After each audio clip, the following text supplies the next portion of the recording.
ਵਾਹਿਗੁਰੂ ਜੀ ਕਾ ਖਾਲਸਾ ਵਾਹਿਗੁਰੂ ਜੀ ਕੀ ਫਤਿਹ। ਮੈਂ ਤੁਹਾਡੀ ਹੋਸਟ ਅਨਿਲ ਕੌਰ, ਮੈਂ TV84 ਦੇ ਸਾਰੇ ਦਰਸ਼ਕਾਂ ਤੇ ਸਰੋਤਿਆਂ ਦਾ ਹਾਰਦਿਕ ਸਵਾਗਤ ਕਰਦੀ ਹਾਂ ਪ੍ਰੋਗਰਾਮ ਸੱਚੋ ਸੱਚ ਵਿੱਚ, ਜਿਹੜੇ ਇਸ ਪ੍ਰੋਗਰਾਮ ਨਾਲ ਦੇਸ਼ਾਂ ਵਿਦੇਸ਼ਾਂ ਤੋਂ ਜੁੜ ਚੁੱਕੇ ਨੇ। ਖਾਲਸਾ ਅਫੇਅਰ ਸੈਂਟਰ ਦੇ ਸੰਚਾਲਕ ਡਾਕਟਰ ਅਮਰਜੀਤ ਸਿੰਘ ਜੀ ਸਟੂਡੀਓ ਵਿੱਚ ਮੇਰੇ ਨਾਲ ਸ਼ਾਮਲ ਨੇ। ਆਓ ਨਾ ਮਿਲ ਕੇ ਅੱਜ ਦੇ ਅਹਿਮ ਇਸ਼ੂਜ਼ ਉੱਪਰ ਗੱਲਬਾਤ ਕਰਦੇ ਹਾਂ। जी डॉक्टर साहब वाहिगुरू जी का खालसा वाहिगुरू जी की फतेह। जी डॉक्टर साहब जी आनू प्रोग्राम सचो सच विच बहुत मेहरबानी जी। डॉक्टर साहब आज 1 अप्रैल 2019 चेतना अनुशाही संमत 551 ਦਾ ਦਿਨ ਹੈ ਤੇ ਡਾਕਟਰ ਸਾਹਿਬ ਪ੍ਰੋਗਰਾਮ ਸ਼ੁਰੂ ਕਰਨ ਤੋਂ ਪਹਿਲਾਂ ਅਸੀਂ ਆਪਣੇ ਦਰਸ਼ਕਾਂ ਤੇ ਸਰੋਤਿਆਂ ਨੂੰ ਹਮੇਸ਼ਾ ਤਰ੍ਹਾਂ ਦੱਸੀਏ ਵਿਊਅਰਸ, ਜੇ ਤੁਸੀਂ ਹੱਕ ਸੱਚ ਇਨਸਾਫ ਤੇ ਪੈਰਾ ਦਿੰਦਾ ਇੱਕੋ ਇੱਕ ਚੈਨਲ TV84 ਨੂੰ ਦੇਖਣਾ ਚਾਹੁੰਦੇ ਹੋ ਤਾਂ ਤੁਸੀਂ ਦੇਖ ਸਕਦੇ ਹੋ ਸਪੈਕਟਰਮ ਕੇਬਲ, ਆਰਸਨ cable, Belfast cable in Canada, roku, Jadoo box, ਸ਼ਾਵਾ, ਫੇਸਬੁੱਕ, TV84 ਦੇ ਐਪ ਰਾਹੀਂ online streaming and IP box ਤੇ ਤੁਸੀਂ TV84 ਨੂੰ ਦੇਖ ਸਕਦੇ ਹੋ। ਵਿਊਅਰਸ, ਜੇ ਤੁਸੀਂ TV84 ਨਾਲ ਜਾਂ ਪ੍ਰੋਗਰਾਮ ਸੱਚੋ ਸੱਚ ਨਾਲ ਫੇਸਬੁੱਕ ਰਾਹੀਂ ਜੁੜੇ ਹੋ ਤਾਂ ਇਸ ਨੂੰ ਵੱਧ ਤੋਂ ਵੱਧ ਲਾਈਕ ਕਰੋ ਤੇ ਸ਼ੇਅਰ ਕਰੋ ਅਤੇ ਨਾਲ ਹੀ YouTube ਤੇ ਸਬਸਕ੍ਰਾਈਬ ਵੀ ਕਰੋ। Thank you so much. So keep watching TV84। ਜੀ ਡਾਕਟਰ ਸਾਹਿਬ, ਵੀਕਐਂਡ ਤੋਂ ਬਾਅਦ ਹੁਣ ਆਪਾਂ ਆਪਣੇ ਦਰਸ਼ਕਾਂ ਦੀ ਕਚਹਿਰੀ ਵਿੱਚ ਹਾਜ਼ਰ ਹੋਏ ਹਾਂ ਕੋਈ ਬਹੁਤ ਸਾਰੇ ਨਵੇਂ ਇਸ਼ੂ ਲੈ ਕੇ। ਜੀ ਡਾਕਟਰ ਸਾਹਿਬ, ਕੀ ਕਹਿਣਾ ਚਾਹੋਗੇ ਤੁਸੀਂ? देखो, बेशक अज अप्रैल दी शुरुआत है जी, वैसे तो अज मूर्खां दा दिन है और फूल्स डे पर पता नहीं मूर्ख तां उन्हां च उही सब तो ज्यादा सियाणा हुंदा जिन्हों पता लग जाए भी मैं मूर्ख है। वैसे तो असीं सारे ही मूर्ख हैं जी। और इहदे च भी कोई शक नहीं कि एक पासे साडे लई विसाख दा महीना ਜਿਹੜਾ 14 ਅਪ੍ਰੈਲ ਤੋਂ ਸ਼ੁਰੂ ਹੁੰਦਾ ਹੈ ਜੀ। ਸੋ ਕਿਉਂਕਿ ਵਿਸਾਖੀ ਵੀ ਅਪ੍ਰੈਲ ਨਾਲ ਜੁੜੀ ਹੋਈ ਹੈ, ਸੋ ਸਾਡੇ ਲਈ ਇਹ ਫ੍ਰੈਗਰੈਂਸ ਵੀ ਹੈ, ਖੁਸ਼ਬੂ ਵੀ ਹੈ ਜੀ। ਤੇ ਕਈ ਵਾਰ ਇਹ ਵੀ ਹੁੰਦਾ ਹੈ ਵੀ ਖਬਰਾਂ ਦੇ ਉੱਤੇ ਕਮੈਂਟ ਕਰ ਕਰਕੇ ਜਾਂ ਉਹਨਾਂ ਦੀਆਂ ਲੱਤਾਂ ਬਾਹਾਂ ਖਿੱਚ ਕੇ ਬੰਦਾ ਥੱਕ ਜਾਂਦਾ ਹੈ। ਬੰਦਾ ਕਹਿੰਦਾ ਵੀ ਅੱਜ ਕੋਈ ਖਬਰ ਹੋਈ ਹੀ ਨਾ ਪਰ ਇਸ ਤਰ੍ਹਾਂ ਵੀ ਨਹੀਂ ਹੁੰਦਾ। ਜਦੋਂ ਤੁਸੀਂ ਨੈਟ ਖੋਲਦੇ ਹੋ ਅਖਬਾਰਾਂ ਵੀ ਭਰੀਆਂ ਹੁੰਦੀਆਂ ਨੇ ਔਰ ਤੁਹਾਡੀ ਮੇਲ ਵੀ ਭਰੀ ਹੁੰਦੀ ਹੈ ਜੀ, ਪਰ ਇਹ ਹੁੰਦਾ ਵੀ ਖਬਰਾਂ ਉਹੀ ਹੁੰਦੀਆਂ ਨੇ। ਜਿਵੇਂ ਮੈਂ ਅੱਗੇ ਇੱਕ ਵਾਰ ਸੁਣਾਇਆ ਹੀ ਸੀ ਗੱਲ ਸ਼ਾਇਦ ਇਸ ਪ੍ਰੋਗਰਾਮ 'ਚ ਕਿ ਪੈਸ਼ਨ ਫॉर ਟਰੂਥ TV ਉੱਥੋਂ ਮੈਰੀਲੈਂਡ ਤੋਂ ਰਨ ਹੁੰਦਾ ਹੈ, ਵਰਜੀਨੀਆ ਮੈਰੀਲੈਂਡ ਤੋਂ ਜੀ। ਉਹਨਾਂ ਦੀਆਂ ਬੜੀਆਂ ਦਿਲਚਸਪ ਪੈਨਲ ਡਿਸਕਸ਼ਨਸ ਹੁੰਦੀਆਂ ਸੀ। ਹੁਣ ਮੈਂ ਹਮੇਸ਼ਾ ਮਿਸ ਕਰਦਾ, ਉਹ ਵੀ ਮੈਨੂੰ ਬਹੁਤ ਵਾਰ ਕਹਿਣਗੇ ਕਿ ਵੀ ਤੁਸੀਂ ਸ਼ਹਿਰ ਵੀ ਬਦਲ ਲਿਆ ਤੇ ਸਾਨੂੰ ਵੀ ਤੁਸੀਂ ਛੱਡ ਦਿੱਤਾ। ਔਰ ਉਹ ਬੜਾ ਇੱਕ ਚੰਗਾ ਪਲੇਟਫਾਰਮ ਸੀ। ਉਹਦੇ 'ਚ 6-7 ਬੰਦੇ ਪੈਨਲ 'ਚ ਔਰ ਉਹ ਸਾਰੇ ਹੀ ਆਲਮੋਸਟ ਕਿਉਂਕਿ ਅੰਗਰੇਜ਼ੀ 'ਚ ਸ਼ੋਅ ਸੀ ਔਰ ਉਹਨਾਂ ਦੀ ਕੋਸ਼ਿਸ਼ ਹੁੰਦੀ ਸੀ ਵੀ ਸੀਨੀਅਰ ਜਿਹੜੇ ਕੋਈ ਵਾਈਟ ਹਾਊਸ ਰਿਟਾਇਰ ਜਾਂ ਕੋਈ ਕਾਂਗਰਸਮੈਨ ਰਿਹਾ ਹੈ, ਕੋਈ ਹੋਰ ਆਪੋ ਆਪਣੇ ਫੀਲਡਸ ਦੇ ਵਿੱਚ, ਉਹ ਬੜੀ ਨੋਕ ਝੋਕ ਵਾਲੀ ਵੀ ਔਰ ਬੜੀ ਦਾਰਸ਼ਨਿਕ ਜਿਹੜੀ ਹੈ ਟਿੰਜ ਵਾਲੀ ਸਾਰੀ ਡਿਸਕਸ਼ਨ ਸੀ ਜੀ। ਤੇ ਇੱਕ ਉਹਦੇ 'ਚ ਜਿਹੜੇ ਅਮਰੀਕਾ ਦੇ ਐਂਬੈਸਡਰ ਰਹੇ ਸੀ ਕਿਸੇ ਅਫਰੀਕਨ ਕੰਟਰੀ 'ਚ, ਉਹ 2 ਪੈਨਲ ਡਿਸਕਸ਼ਨਸ ਨਹੀਂ ਆਏ ਔਰ ਤੀਸਰੀ ਵਾਰ ਜਦੋਂ ਮਿਲੇ ਤੇ ਮੈਂ ਬਜ਼ੁਰਗ ਸੀ, ਆਲਮੋਸਟ 70s 'ਚ ਹੋਣਗੇ। ਮੈਂ ਕਿਹਾ ਜੀ ਤੁਸੀਂ ਆਏ ਨੇ? ਕਹਿੰਦਾ ਵੀ ਨਹੀਂ, ਮੇਰਾ ਬਾਈਪਾਸ ਹੋਇਆ। ਔਰ ਮੈਂ ਕਿਹਾ ਕਿਸ ਤਰ੍ਹਾਂ? ਫਿਰ ਕਹਿੰਦੇ ਡਾਕਟਰ ਸਿੰਘ, ਅੰਗਰੇਜ਼ੀ 'ਚ ਉਹਨਾਂ ਨੇ ਕਿਹਾ ਕਿ ਜੀ ਇੱਕ ਗੱਲ ਜਿਹੜੀ ਮੈਨੂੰ ਬੜੀ ਲੱਗੀ ਕਿ ਵੀ ਮੈਂ ਜਦੋਂ ਆਪਰੇਸ਼ਨ ਹੋਇਆ, ਹਸਪੀਟਲ ਰਿਹਾ, 2 ਹਫ਼ਤੇ ਬਾਅਦ ਜਦੋਂ ਤੱਕ ਮੈਂ ਦੇਖਣ ਜੋਗਾ ਹੋਇਆ ਵੀ ਮੈਂ ਸਾਰਾ ਜਿਹੜਾ ਆਪਣੇ ਆਪ ਨੂੰ ਕਰ ਸਕਾਂ, ਤੇ ਮੈਨੂੰ ਪਹਿਲਾਂ ਲੱਗਦਾ ਸੀ ਕਿ I had been missing a lot, but then I saw they are the same news which they were when I went to the hospital. So ਕਹਿਣ ਨੂੰ ਕਈ ਵਾਰ ਇਹ ਹੁੰਦਾ ਹੈ ਵੀ ਮੈਂ ਦੇਖਦਾ ਵੀ ਕਾਫੀ ਚੀਜ਼ਾਂ ਜਿਨ੍ਹਾਂ ਦੇ ਨਾਲ ਅਸੀਂ ਜੁੜ ਜਾਂਦੇ ਆ, ਸਵੇਰੇ ਉੱਠਦੇ ਆ ਵੀ ਉਧਰ ਨੂੰ ਦੌੜਦੇ ਆ, ਕਦੇ ਉਹਨੂੰ ਛੱਡ ਕੇ ਵੀ ਦੇਖੀਏ ਫਿਰ ਕੀ ਹੁੰਦਾ। ਦੁਨੀਆ ਤਾਂ ਤੁਰੀ ਜਾਂਦੀ ਹੈ। ਜਦੋਂ ਅਸੀਂ ਦੁਨੀਆ 'ਚ ਨਹੀਂ ਆਉਂਦੇ, ਦੁਨੀਆ ਤਾਂ ਵੀ ਬੜੀ ਵਧੀਆ ਹੁੰਦੀ ਹੈ, ਅਸੀਂ ਹਾਂ ਤਾਂ ਵੀ ਬੜੀ ਵਧੀਆ, ਜਦੋਂ ਨਹੀਂ ਹੋਣਾ ਤਾਂ ਵੀ ਐਵੇਂ ਹੋਣਾ। ਸੋ ਅੱਜ ਮੈਂ ਫਿਰ ਮਨ ਬਣਾਇਆ, ਮੈਂ ਕਿਹਾ ਜੀ ਹੁਣ ਜੇ ਦੁਨੀਆ ਦੇ ਖਬਰਾਂ ਤਾਂ ਆਉਂਦੀਆਂ ਜਾਂਦੀਆਂ ਨੇ ਤੇ ਜਿਹੜੇ ਸਾਡੇ ਨਾਲ ਪਿਆਰ ਕਰਨ ਵਾਲੇ ਨੇ, ਸਾਡੇ TV84 ਨਾਲ ਜੁੜੇ ਹੋਏ ਨੇ, ਜਿਹੜੇ ਵਿਚਾਰੇ ਘੰਟਿਆਂ ਬੱਧੀ ਬਹਿ ਕੇ ਡਰਾਫਟ ਕਰਦੇ ਨੇ, ਉਹਨਾਂ ਦਾ ਅਸੀਂ ਢੇਰ ਲਾਈ ਜਾਂਦੇ ਹਾਂ ਲਿਖਤਾਂ ਦਾ।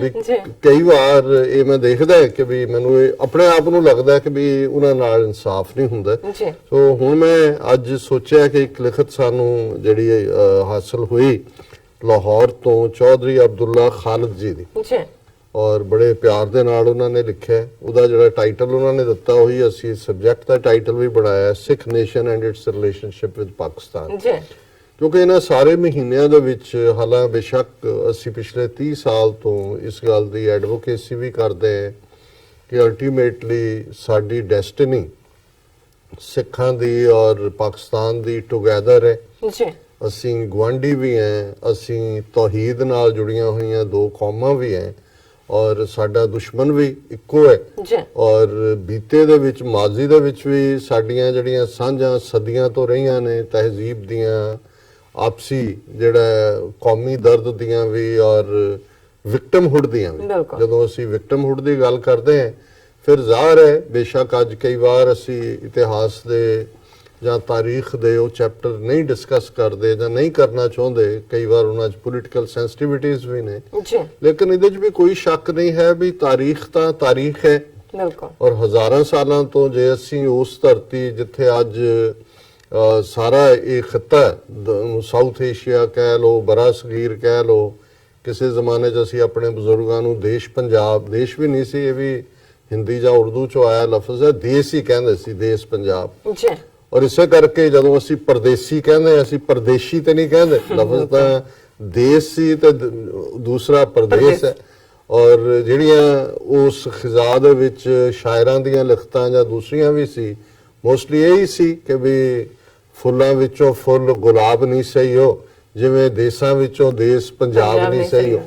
ਸੋ ਜ਼ਾਹਿਰ ਹੈ ਕਿ ਵੀ ਉਸ ਪੀਰੀਅਡ 'ਚ ਇਹ ਵੀ ਕੋਈ ਨਵਾਂ, ਇਹ ਕੋਈ ਬਹੁਤ ਪੁਰਾਣਾ ਨਹੀਂ ਹੈ। ਮੈਂ ਦੇਖ ਰਿਹਾ ਸੀ ਕਿ ਪਹਿਲੀ ਵਾਰ ਪੰਜਾਬ ਲਫ਼ਜ਼ ਅਕਬਰ ਦੇ ਜ਼ਮਾਨੇ 'ਚ ਜਿਹੜਾ ਉਹ ਹਿਸਟੋਰੀਕਲ ਰੈਕੋਰਡ ਦੇ ਵਿੱਚ ਆਉਣਾ ਸ਼ੁਰੂ ਹੋਇਆ। ਸੋ ਇਹਦਾ ਮਤਲਬ ਵੀ ਇਹ ਵੀ 400 ਸਾਲ ਪੁਰਾਣਾ। ਪਰ ਜਦੋਂ ਅਸੀਂ ਖਿੱਤੇ ਦੀ ਗੱਲ ਕਰਦੇ ਹਾਂ, ਜ਼ਾਹਿਰ ਹੈ ਦਰਾ ਖੈਬਰ ਜਿੱਥੇ ਅੱਜ ਜਮਰੌਦ ਦਾ ਕਿਲ੍ਹਾ ਹੈ, ਉਹਨੂੰ ਜੇ ਅਸੀਂ ਮੰਨ ਲਈਏ ਤਾਂ ਜਿਹੜਾ ਵੀ ਹਜ਼ਾਰਾਂ ਸਾਲਾਂ ਤੋਂ ਉਹਨੂੰ ਕ੍ਰਾਸ ਕਰਦਾ ਸੀ, ਉਹ ਫਿਰ ਉਹਦੇ ਲਈ ਬਾਕੀ ਪੱਧਰਾ ਹੁੰਦਾ ਸੀ ਕੰਮ। ਉਹ ਜਿਹੜਾ ਜੇਲਮ ਕ੍ਰਾਸ ਕਰਦਾ ਸੀ, ਚਨਾਹ ਕ੍ਰਾਸ ਕਰਦਾ ਸੀ, ਫਿਰ ਜਿਹੜਾ ਕਰਕੇ ਰਾਵੀ ਤੱਕ ਪਹੁੰਚਦੇ ਆ ਲਾਹੌਰ, ਜਿਹਦਾ ਹਜ਼ਾਰਾਂ ਸਾਲਾਂ ਦਾ ਜੇ ਉਹਦੇ ਤੇ ਕਬਜ਼ਾ ਕਰਦਾ ਸੀ। ਫਿਰ ਅੱਗੇ ਪਾਣੀਪਤ ਦੇ, ਜਦੋਂ ਵੀ ਅਸੀਂ ਸਕੂਲਾਂ 'ਚ ਪੜ੍ਹਦੇ ਰਹੇ, ਪਾਣੀਪਤ ਦੀਆਂ ਲੜਾਈਆਂ, ਪਹਿਲੀ ਕਿਨੇ ਲੜੀ, ਦੂਜੀ ਕੌਣ ਲੜੀ, ਤੀਜੀ ਕੌਣ ਲੜੀ, ਉਹਦੇ ਤੇ ਕਿੰਨੇ ਜੋਕ ਵੀ ਬਣੇ ਹੋਏ ਹਾਂਜੀ। ਤੇ ਉਹ ਜਿਵੇਂ ਕਿਸੇ ਸਟੂਡੈਂਟ ਨੂੰ ਪੁੱਛਿਆ ਕਿ ਜੀ ਇਹ ਪਾਣੀਪਤ ਦੀ ਤੀਸਰੀ ਲੜਾਈ ਕਿਹਦੇ 'ਚ ਹੋਈ, ਕਹਿੰਦਾ ਮੈਂ ਤਾਂ ਨਹੀਂ ਜੀ ਲੜਿਆ। ਮੈਂ ਇਹਨੂੰ ਪੁੱਛ ਲਓ, ਪੱਪੂ ਜਿਹੜਾ ਬੈਠਾ ਇਹ ਮੇਰੇ ਨਾਲ ਲੜਦਾ ਨਾ, ਮੈਂ ਤਾਂ ਪਾਣੀਪਤ ਗਿਆ ਹੀ ਨਹੀਂ, ਮੈਂ ਕਿਹਦੇ ਨਾਲ ਲੜਨਾ। ਸੋ ਅਸੀਂ ਉਹੀ ਪੜ੍ਹਦੇ ਹੋਏ ਗਰੋ, ਉਹੀ ਕੁਝ ਪਾਰਟ ਸੀ। ਲੇਕਿਨ ਇਹਦੇ 'ਚ ਕੋਈ ਸ਼ੱਕ ਨਹੀਂ ਹੈ ਕਿ ਜ਼ਮੀਨ ਤਾਂ ਉਹੀ ਰਹਿੰਦੀ ਹੈ, ਹਾਲਾਤ ਵੀ ਬਦਲਦੇ ਰਹਿੰਦੇ ਨੇ, ਲੀਕਾਂ ਵੀ ਜਿਹੜੀਆਂ ਨੇ, ਕਈਆਂ ਨੇ ਕਈ ਬੜੇ ਬੜੇ ਬਾਦਸ਼ਾਹ, ਬੜੇ ਬੜੇ ਐਮਪਾਇਰ ਇਸ ਧਰਤੀ ਦੇ ਉੱਤੇ, ਰੋਮਨ ਐਮਪਾਇਰ ਔਰ ਕਿਸ ਹੱਦ ਤੱਕ ਕਦੇ ਆਟੋਮਨ ਐਮਪਾਇਰ, ਮੁਗਲਿਆ ਸਲਤਨਤ। ਅੱਜ ਹਿੰਦੂ ਤਵੀਆਂ ਨੂੰ ਪ੍ਰਾਈਡ ਹੈ ਕਿ ਜੀ ਪਤਾ ਨਹੀਂ ਅਸੀਂ ਜਿਹੜਾ ਰਹਿਣਾ ਹੈ ਹਮੇਸ਼ਾ ਜਿਸ ਕਿਸਮ ਦੇ ਜ਼ੁਲਮ ਕਰ ਰਹੇ ਨੇ। ਪਰ ਕੁੱਲ ਮਿਲਾ ਕੇ ਇਹਦੇ 'ਚ ਕੋਈ ਸ਼ੱਕ ਨਹੀਂ ਹੈ ਕਿ ਜਿਹੜੀ ਇੱਕ ਚੀਜ਼ ਜਿਹੜੀ ਤੁਹਾਡੇ ਨਾਲ ਹੁੰਦੀ ਹੈ, ਤੁਸੀਂ ਜੀਵਨ ਦੇ ਵਿੱਚ ਵੀ ਕਮਾਣੀ ਹੁੰਦੀ ਹੈ, ਤੁਹਾਡੇ ਨਾਲ ਵੀ ਜਾਂਦੀ ਹੈ, ਔਰ ਤੁਹਾਡੀਆਂ ਜਿਹੜੀਆਂ ਨੇ ਅਗਲੀਆਂ ਪੁਸ਼ਤਾਂ ਵੀ, ਉਹ ਤੁਹਾਡਾ ਫੇਥ ਹੁੰਦਾ ਹੈ। ਔਰ ਜ਼ਾਹਿਰ ਹੈ ਕਿ ਜਦੋਂ ਅਸੀਂ ਫੇਥ ਕਹਿੰਦੇ ਹਾਂ, ਇਹ ਜਸਟ ਇੱਕ ਫ੍ਰਿਵਲਸ ਮਜ਼ਹਬੀ ਲਕੀਰਾਂ ਨਹੀਂ ਨੇ। ਫੇਥ ਨਾਲ ਅਮਰੀਕਾ 'ਚ ਰਿਲੀਜਨ ਕਹਿਣਾ ਪਸੰਦ ਨਹੀਂ ਕਰਦੇ, ਜਾਂ ਇਹ ਫੇਥ ਹੀ ਕਹਿੰਦੇ ਨੇ। ਸੋ ਉਹਦੇ ਨਾਲ ਤੁਹਾਡਾ ਸਭ ਬਹੁਤ ਕੁਝ ਜੁੜਿਆ ਹੁੰਦਾ, ਜਿਵੇਂ ਈਮਾਨ ਅਸੀਂ ਕਹਿੰਦੇ ਹਾਂ। ਜਦੋਂ ਹੁਣ ਇਮਾਨਦਾਰੀ ਸ਼ਬਦ ਕਿਹਾ ਜਾਂਦਾ ਜਾਂ ਲਫ਼ਜ਼ ਬੋਲਿਆ ਜਾਂਦਾ, ਬਹੁਤ ਵਾਰ ਅਸੀਂ ਇਹਨੂੰ ਸਿਰਫ ਇੱਕੋ ਪੈਸੇ ਦੇ ਲੈਣ ਦੇਣ ਦੇ ਮਾਮਲੇ ਜਿਹੜਾ ਹੋਏ, ਈਮਾਨ 'ਚ ਬਹੁਤ ਕੁਝ ਆ ਜਾਂਦਾ। ਉਹਦੇ 'ਚ ਤੁਹਾਡੀ ਜਿਹੜੀ ਇੱਥੇ ਇੰਟੈਗ੍ਰਿਟੀ ਕਹਿੰਦੇ ਨੇ, ਉਹ ਵੀ ਈਮਾਨ ਦਾ ਹਿੱਸਾ ਹੈ। ਔਰ ਜਦੋਂ ਤੱਕ ਤੁਹਾਡਾ ਈਮਾਨ ਨਹੀਂ ਹੁੰਦਾ, ਔਰ ਜ਼ਾਹਿਰ ਹੈ ਕਿ ਤੁਸੀਂ ਜਿਸ ਫੇਥ ਨਾਲ ਜੁੜਦੇ ਹੋ, ਜੇ ਉਸ ਦੇ ਨਾਲ ਤੁਸੀਂ ਟਰੂਥਫੁਲ ਹੋ, ਤਾਂ ਫਿਰ ਤੁਹਾਡੇ 'ਚ ਈਮਾਨ ਵੀ ਹੋਏਗਾ। ਔਰ ਮੇਰਾ ਨਹੀਂ ਖਿਆਲ ਕਿ ਵੀ ਇਸ ਗੱਲ ਨੂੰ ਜਦੋਂ ਅਸੀਂ ਦੁਨੀਆ ਦੀ 7-8 ਹਜ਼ਾਰ ਸਾਲ ਦੀ ਹਿਸਟਰੀ ਦੇ ਹਵਾਲੇ ਨਾਲ ਦੇਖਦੇ ਹਾਂ, ਤੇ ਬਹੁਤ ਕੁਝ ਬਦਲਦਾ ਰਹਿੰਦਾ ਹੈ। ਅਸੀਂ ਸਿੱਖਦੇ ਵੀ ਬਹੁਤ ਕੁਝ ਹੈ। ਇੱਕ ਇਤਬਾਰ ਹੁੰਦਾ ਜਿਹਨੂੰ ਅਸੀਂ ਟਰਸਟ ਕਹਿੰਦੇ ਹਾਂ, ਇੱਕ ਉਸ ਇਤਬਾਰ ਨੂੰ ਤੋੜਨ ਵਾਲੇ ਹੁੰਦੇ ਨੇ, ਉਹ ਬੇਇਤਬਾਰੇ ਕਹਾਏ ਜਾਂਦੇ ਨੇ। ਔਰ ਕਈ ਵਾਰ ਇਹ ਵੀ ਹੁੰਦਾ ਹੈ ਕਿ ਵੀ ਜਿਹੜੀਆਂ ਕੌਮਾਂ ਦੇ, ਜਾਂ ਅਸੀਂ ਪੁਰਾਣੇ ਪੀਰੀਅਡ 'ਚ ਕਬੀਲਿਆਂ ਦੇ ਲਿਹਾਜ਼ ਨਾਲ ਵੀ ਗੱਲ ਕਰੀਏ, ਜਿਹੜੇ ਬਿਲਕੁਲ ਸ਼ੱਕ ਨਹੀਂ ਕਰਦੇ ਜਾਂ ਬਿਲਕੁਲ ਜਿਹੜਾ ਉਹ ਇਤਬਾਰ ਦੇ ਉੱਤੇ ਰਹਿੰਦੇ ਨੇ, ਕਈ ਵਾਰ ਉਹ ਖਤਾ ਵੀ ਖਾਂਦੇ ਨੇ, ਕਿਉਂਕਿ ਉਹਨਾਂ ਦੇ ਜਦੋਂ ਤੱਕ ਉਹਨਾਂ ਦੇ ਨਾਲ ਉਹ ਬੇਈਮਾਨੀ ਹੁੰਦੀ ਹੈ, ਉਹਨਾਂ ਦਾ ਨੁਕਸਾਨ ਹੋ ਚੁੱਕਿਆ ਹੁੰਦਾ, ਫਿਰ ਵੀ ਉਹ ਖਲੋ ਜਾਂਦੇ ਨੇ, ਕਿਉਂਕਿ ਈਮਾਨ ਦੀ ਇੱਕ ਆਪਣੀ ਤਾਕਤ ਹੁੰਦੀ ਹੈ। ਔਰ ਵਕਤ ਦੇ ਨਾਲ ਤੁਸੀਂ ਤੁਰਦੇ ਰਹਿੰਦੇ ਹੋ। ਪਰ ਜਿਹੜੀਆਂ ਤਾਰੀਖ ਦੇ ਵਿੱਚ ਕੌਮਾਂ ਦੀ ਜ਼ਿੰਦਗੀ ਦੇ ਹਵਾਲੇ ਦੇ ਨਾਲ ਵੱਡੀਆਂ ਗਲਤੀਆਂ ਹੁੰਦੀਆਂ ਨੇ ਜੀ, ਜਾਂ ਵੱਡੇ ਤੋਂ ਜਿਹੜਾ ਤੁਸੀਂ ਕੋਈ ਗਲਤ ਫੈਸਲੇ ਲੈਂਦੇ ਹੋ, ਉਹ ਫਿਰ ਤੁਹਾਨੂੰ ਜਿਹੜਾ ਕਈ ਵਾਰ ਸਦੀਆਂ ਤੱਕ ਉਸ ਦੀ ਪੀੜ, ਉਸ ਦਾ ਦਰਦ ਜਾਂ ਉਸ ਦਾ ਖਮਿਆਜ਼ਾ ਭੁਗਤਣਾ ਪੈਂਦਾ ਹੈ। ਇਸ ਚੋਂ ਹੀ ਇਹ ਸ਼ੇਰ ਨਿਕਲਿਆ कि वो वक्त भी देखा तारीख की घड़ियों ने जब लम्हों ने खता की सदियों ने सजा पाई।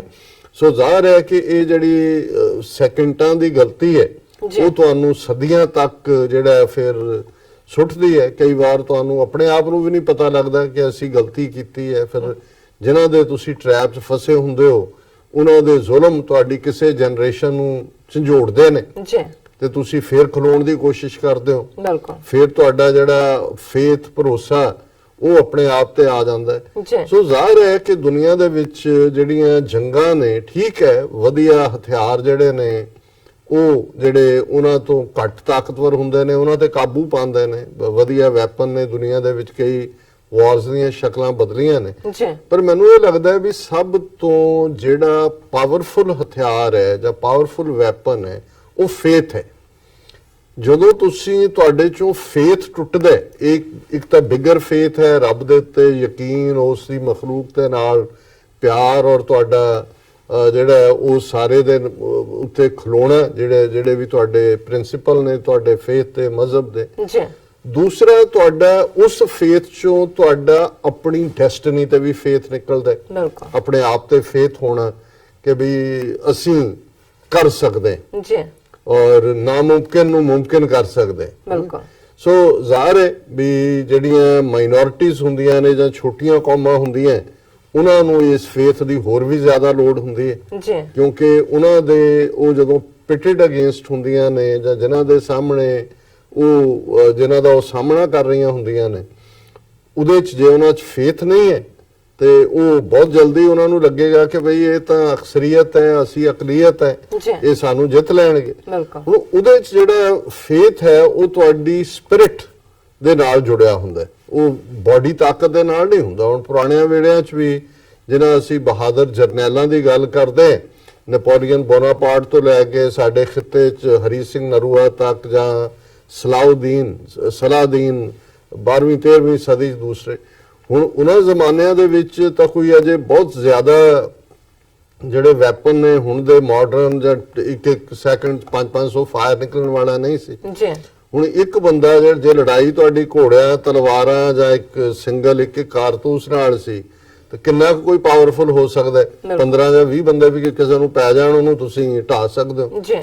ਲੇਕਿਨ ਉਹਨਾਂ ਦਾ ਫੇਥ ਜਾਂ ਉਹਨਾਂ ਦੀ ਜਿਹੜੀ ਬਹਾਦਰੀ ਜਾਂ ਉਹਨਾਂ ਦਾ ਨਿਡਰ ਹੋਣਾ ਉਹ ਇੰਨਾ ਕਿ ਇੱਕ ਡਰ ਪੈਦਾ ਕਰ ਦਿੰਦਾ ਸੀ ਕਿ ਉਹਨਾਂ ਦਾ ਨਾਂ ਸੁਣਨ ਦੇ ਨਾਲ ਹੀ ਦੁਸ਼ਮਣ ਦੌੜ ਜਾਂਦੇ ਸੀ ਕਿ ਵੀ ਆ ਗਿਆ ਜੀ ਫਲਾਣਾ ਜੀ।